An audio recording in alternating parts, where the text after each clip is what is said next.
والسلام على سيد المرسلين وعلى آله وصحبه أجمعين أما بعد বাংলাদেশ জামাত ইসলামী আশুলিয়া ইউনিয়নের আলফারা আজকের এই সাধারণ সভায় সম্মানিত সভাপতি সাহেব উপস্থিত অন্যান্য দায়িত্বশীল ও সমর্থিত মহিলারা, আসলে আল্লাহ রাব্বুল আলামিন আমাদেরকে দুনিয়ায় কেন পাঠালেন?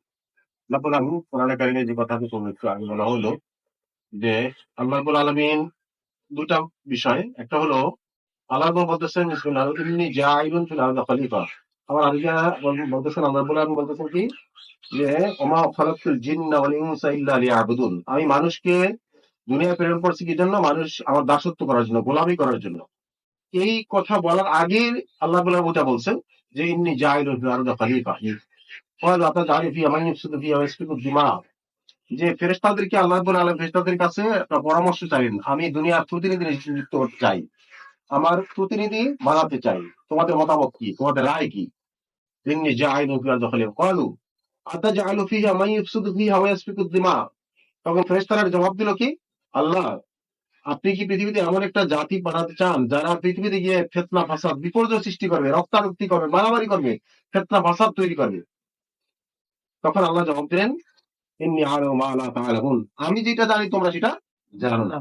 তাইলে বোঝা যাচ্ছে যে ফেরেশতারা এই কথা কেন বললেন?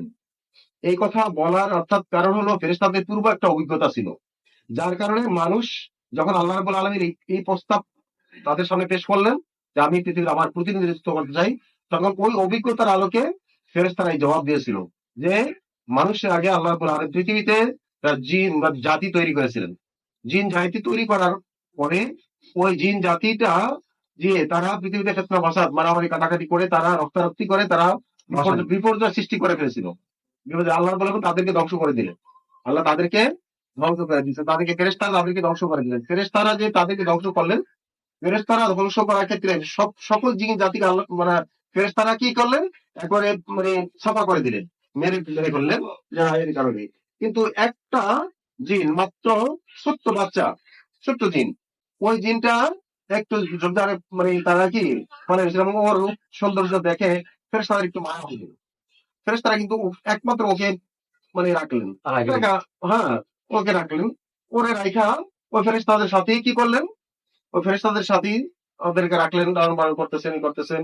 করার পরে ওর ক্ষেত্রে কি করেন, আস্তে আস্তে বড় হলো, এখন ফেরেশতাদি করতেছে ইবাদত বন্দেগীর ক্ষেত্রে ওরা ওই ওই যে জিন ও ফেরেশতাদের চেয়েও অনেক বেশি সে ইবাদত বন্দি করতেছে, অনেক বেশি করতে করতে সে অনেক মানে সে আল্লাহর প্রিয় পাত্র হয়ে গেছে, প্রিয় পাত্র হয়ে গেছে। তাই অনেক সময় দেখা যায় মানে তার মানে ইবাদতটা তা অনেক ক্ষেত্রে কোনো ব্যক্তির ক্ষেত্রে, কোনো মানুষের ইবাদত কারো ক্ষেত্রে অহংকার পরিণত হয়ে যায় বেশি করে। তাই আল্লাহ এটা পরীক্ষা করার জন্য, আল্লাহ এটা পরীক্ষা করার জন্য যখন আল্লাহ নির্দেশ দিলেন যে আদমকে বানাইয়া যে তাকে সিজদা করতে হবে, অর্থাৎ তাকে তার প্রতি আনুগত্য প্রদর্শন করতে হবে। কিন্তু ওই যে ওই মুআল্লিমুল মালাইকা যে ছিল, সে কি করলো, এইটা সেই করলো না। সে আল্লাহর কাছে যুক্তি পেশ করতেছে, আল্লাহর সামনে যুক্তি দাঁড় করতেছে যে আনা খায়রুম মিনহু, আমি তার চেয়ে উত্তম। খালাকতানি মিন নার ওয়া খালাকতাহু মিন তিন। আমাকে সৃষ্টি করা হয়েছে আগুন দিয়ে, তাকে সৃষ্টি করা হয়েছে মাটি দেওয়া। আগুনের ধর্ম হচ্ছে ঊর্ধ্বমুখী, মাটির ধর্ম নিম্নমুখী, অতএব আমি তার কাছ থেকে রক্ত মানে আনুগত্য করবো। অতএব এই করে তাইলে এখান থেকে যে আল্লাহ রাব্বুল আলামিন ওই ওকে কি করে, অর্থাৎ তাকে আযাজিল, হ্যাঁ ওকে অভিশপ্ত, অভিশপ্ত ওখানে তাড়িয়ে দিলেন। মূল বিষয়টা কি, ও অভিশপ্ত হলো কেন? অভিশপ্ত হওয়ার মূল কারণ হলো আল্লাহ রাব্বুল আলামিনের একটা নির্দেশ অমান্য করা। জি আল্লাহর নির্দেশ কি অমান্য করা। আল্লাহর নির্দেশ একটা নির্দেশ অমান্য করছে, যে আল্লাহ নির্দেশ করলো যে কি ফাসজুদু, তুমি সিজদা করো, অর্থাৎ আনুগত্য করো। ওরা সিজদা করো না, সিজদা করো না। এই নির্দেশটা অমান্য করার কারণেই কি করলো, ও আল্লাহর অভিশপ্ত রূপে পরিণত হলো, শয়তান হয়ে গেল, ওখান থেকে বের হয়ে গেল। আর ওখান থেকে বের হওয়ার পরে কি, ও আল্লাহর কাছ থেকে ওয়াদা নিয়ে আসছে। অনেক কথা, অনেক লম্বা কথা, এই সময় নেই। অর্থাৎ সে মানুষের সামনে দিয়ে ডাকা দিবে, পিছন দিকে ডাকা দিবে, ডান দিক থেকে বাম দিকে চতুর্মুখী মানুষের হামলা করবে।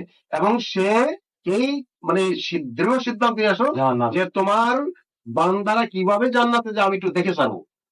ঠিক আছে, আল্লাহ বলেন কি যা দেখে। তাই ওখান থেকে যখন শয়তান চলে আসলো, চলে আসে, শয়তান কি বসে আছে? না, আল্লাহর সাথে চ্যালেঞ্জ দিয়ে আসছে।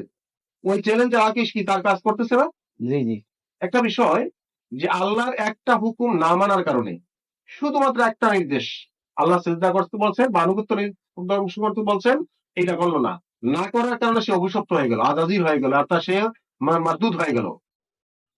কিন্তু আল্লাহ রাব্বুল আলামিনের এরকম হুকুম আমরা প্রতিনিয়ত কতটা হুকুম অমান্য করতেছি? জি জি অনেক হুকুম অমান্য করতেছি না? জি তাহলে একটা হুকুম অমান্য করার কারণে যদি ও শয়তান বা ইবলিসে পরিণত হয়ে যায়, অভিশপ্ত হয়ে যায়, তাহলে মানে শয়তান আমাদের ব্যাপারে কি বলে যে আল্লাহ, আমি তো একটা হুকুম অমান্য করার কি আছে, তোমার তোমার এই বান্দারা তোমার কতটা ফরজ, কতটা হুকুম তোমার অমান্য করতেছে।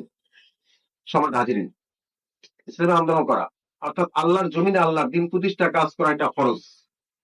এই ক্ষেত্রে কোনো সন্দেহ আছে কিনা? না না আল্লাহর জমিনে আল্লাহর দিন প্রতিষ্ঠার কাজ করা কি ফরজ। নামাজ যেরকম ফরজ, নামাজ না পড়লে কি কি হয়, কি গুনাহ হয়?